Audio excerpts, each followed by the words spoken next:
రేపు 4వ తారీఖున పివి సునీల్ కుమార్ని విచారణకు హాజరమ్మని చెప్పేసి అన్నారు.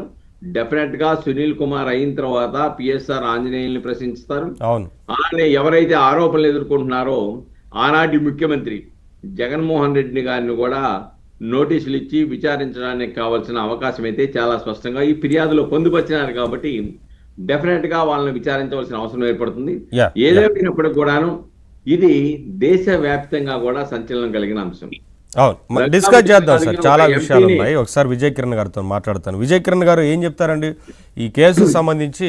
నాటి నుంచి ఇప్పటివరకు ఒక కదలిక వచ్చిందనుకోవచ్చా? విచారణకు నోటీసులు ఇచ్చిన నేపథ్యంలో ఇప్పటివరకు సుబ్బారావు గారు చెప్పినట్లుగా పిఎస్ఆర్ ఆంజనేయులు వారిని పిలిచే అవకాశం ఉంటుంది. అలాగే ఆ తర్వాత జగన్మోహన్ రెడ్డి గారికి కూడా నోటీసులు ఇచ్చే ఛాన్స్ అయితే కనిపిస్తూ ఉంది కదా, ఎందుకంటే A1, A2, A3 వరుసగా ఉన్నారు కాబట్టి ఈ కేసులో.